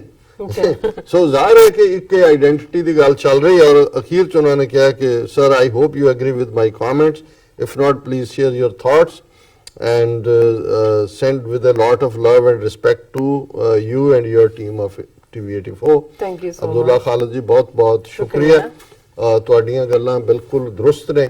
ਮੈਂ ਸਿਰਫ ਇਹਦੇ ਚ ਇੱਕੋ ਹੀ ਗੱਲ ਐਡ ਕਰਨਾ ਚਾਹੁੰਦਾ ਹਾਂ ਕਿ ਪ੍ਰੀ 47 ਪੀਰੀਅਡ ਚ ਜਿਹੜੇ ਦੋ ਫੈਕਟਰ ਅਦਰ ਦੈਨ ਨਾਅਹਲ ਔਰ ਅਹਿਮਕ ਲੀਡਰਸ਼ਿਪ, ਸਾਈਕੋ ਹਿਸਟਰੀ ਔਰ ground realities the black and white ਨਾ ਹੋਣਾ, ਉਹਦੇ ਚ ਤੁਸੀਂ ਉਹ ਸਾਰੇ ਪਾਰਟ ਨੂੰ ਨਹੀਂ ਦੇਖ ਸਕਦੇ। ਔਰ ਪਿਛਲੀਆਂ 5 ਸਦੀਆਂ 5.5 ਸਦੀਆਂ ਜਿਨ੍ਹਾਂ ਦੇ ਨਾਲ ਮੈਜੋਰਿਟੀ ਹਿੰਦੂਆਂ ਨਾਲ ਕਿਸਮਤ ਜੋੜੀ ਸਿੱਖ ਲੀਡਰਾਂ ਨੇ, ਪਿਛਲੀਆਂ 5 ਸਦੀਆਂ ਚ ਇਹਨਾਂ ਕੋਲ ਪੋਲੀਟੀਕਲ ਪਾਵਰ ਨਹੀਂ ਸੀ ਕਦੇ ਵੀ। ਜਾਂ ਮੁਗਲਾਂ ਦੇ ਥੱਲੇ ਸੀ, ਫਿਰ ਸਿੱਖਾਂ ਦੇ ਨਾਲ ਜਿਹੜੀ ਹੈ ਸ਼ੇਅਰ ਕੀਤੀ, ਫਿਰ ਅੰਗਰੇਜ਼ਾਂ ਦੇ ਨਾਲ ਹੋ ਗਏ। ਸੋ ਇਹਨਾਂ ਦਾ ਜਿਹੜਾ ਅਸਲੀ ਰੂਪ ਹੈ ਉਹ ਦੇਖਿਆ ਨਹੀਂ ਸੀ ਹੋਇਆ। ਔਰ ਜ਼ਾਹਿਰ ਹੈ ਕਿ ਇਹ ਇੱਕ ਡਿਸੈਪਸ਼ਨ ਵੀ ਬਣ ਗਈ ਜਦੋਂ ਹੁਣ ਅਫਸਰ ਐਸਨ ਰੰਧਾਵਾ ਕਹਿੰਦੇ ਨੇ ਕਿ ਵੈਰੀਆਂ ਕੱਢ ਵਿਖਾਲਿਆ 5 ਸਦੀਆਂ ਦਾ ਵੈਰ। ਜੂਨ 84 ਦੇ ਹਮਲੇ ਵੇਲੇ ਉਹਨਾਂ ਨੇ 2-3 ਦਿਨ ਬਾਅਦ ਹੀ ਇਹ ਨਜ਼ਮ ਲਿਖੀ। ਸੋ ਜਿਹੜਾ 5 ਸਦੀਆਂ ਦੇ ਵੈਰ ਨੂੰ ਅਸੀਂ ਜੂਨ 84 ਨਵੰਬਰ 84 ਦੇਖਿਆ, ਉਹਨੇ ਵੀ ਬੜੀ ਹੱਦ ਤੱਕ ਅੱਖਾਂ ਖੋਲੀਆਂ। ਔਰ ਜ਼ਾਹਰ ਹੈ ਕਿ ਅੱਜ 30 ਮਿਲੀਅਨ ਸਿੱਖ ਨੇਸ਼ਨ ਜਿਸ ਦਾ ਵੱਡਾ ਹਿੱਸਾ ਇਸ ਗੱਲ ਨੂੰ ਸਮਝਦਾ ਹੈ ਕਿ ਇਹ ਗੇਮ ਕੀ ਹੈ, ਔਰ ਇਹ ਗੱਲ ਉਹਨਾਂ ਨੂੰ ਫਿਕਰ ਵੀ ਪਾ ਰਹੀ ਹੈ ਕਿ ਵੀ ਇਹ ਕਿੱਧਰ ਨੂੰ ਗੱਲ ਗਈ, ਵੀ ਅਸੀਂ ਤਾਂ ਕਿਸ ਕੰਮ ਲਈ ਇਹਨਾਂ ਨੂੰ ਰੱਖਿਆ ਹੋਇਆ ਸੀ। ਹੁਣ ਅੱਜ ਜੇ 65 ਸੀਰੀਅਲ ਦੇ ਵਿੱਚ ਜਿਹੜਾ ਸਰਫਰੋਸ਼ 21 ਸੀਰੀਅਲ ਬਣਿਆ ਜਾਂ ਕੇਸਰੀ ਫਿਲਮ, ਉਹ ਸਾਨੂੰ 1897 ਚ ਲਿਜਾ ਰਹੇ ਨੇ ਉਹ ਦੱਸਣ ਦੇ ਲਈ ਕਿ ਜੀ ਇੱਕ ਪਾਸੇ ਜਿਹਾਦੀ ਨੇ, ਇੱਕ ਪਾਸੇ ਜਿਹੜੇ ਸਿੱਖ ਖਲੋਤੇ ਨੇ। ਸੋ ਜ਼ਾਹਰ ਹੈ ਵੀ ਇਹ ਇਹਨਾਂ ਨੂੰ 72 ਸਾਲ ਚ ਹਿਸਟਰੀ ਕਿਉਂ ਨਹੀਂ ਯਾਦ ਆਈ। ਔਰ ਜਦੋਂ ਜੂਨ 84 ਜਾਂ ਨਵੰਬਰ 84 ਚ ਭਾਰਤ ਭਰ ਚ ਜਿਉਂਦੇ ਸਿੱਖ ਸਾਡੇ, ਸੋ ਉਹ ਰਿਵਰਟ ਕਰ ਰਹੇ ਨੇ ਉਸ ਏਜੰਡੇ ਨੂੰ, ਨਵਾਂ ਇਤਿਹਾਸ ਲਿਖਵਾ ਰਹੇ ਨੇ, ਵਿੱਚ ਇਨਫਿਲਟ੍ਰੇਸ਼ਨ ਕਰ ਰਹੇ ਨੇ, ਜਾਲੀ ਸਿੱਖ ਬਣਾ ਰਹੇ ਨੇ। ਪਰ ਮੈਂ ਸਮਝਦਾ ਵੀ ਇਹ ਸ਼ਾਇਦ डिसेप्शन गेम इन्हां दी काफी हद तक एक्सपोज हो चुकी है। और चौधरी अब्दुल्ला खालिद जी का बहुत बहुत शुक्रिया उन्होंने सानू लिखिया। जी डॉक्टर साहब तुहाडा बहुत बहुत शुक्रिया।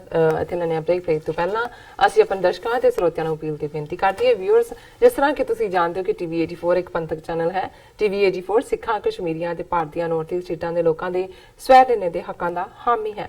ਅਸੀਂ ਚਾਹਾਂਗੇ ਕਿ ਤੁਸੀਂ ਟੀਵੀ 84 ਦੀ ਚੜ੍ਹਦੀ ਕਲਾ ਲਈ ਵੱਧ ਤੋਂ ਵੱਧ ਡੋਨੇਟ ਕਰੋ। ਡੋਨੇਟ ਕਰਨ ਲਈ ਸਾਡੀ ਵੈਬਸਾਈਟ tv84.tv ਤੇ ਜਾ ਕੇ ਪੇਪਲ ਦੀ ਵਰਤੋਂ ਕਰਕੇ ਵਨ ਟਾਈਮ ਡੋਨੇਟ ਕਰ ਸਕਦੇ ਹੋ, ਮੰਥਲੀ ਡੋਨੇਟ ਵੀ ਕਰ ਸਕਦੇ ਹੋ। ਤੁਸੀਂ ਟੀਵੀ 84 ਦੇ ਨਾਮ ਤੇ ਚੈੱਕ ਬਣਾ ਕੇ ਸਾਨੂੰ ਮੇਲ ਵੀ ਕਰ ਸਕਦੇ ਹੋ।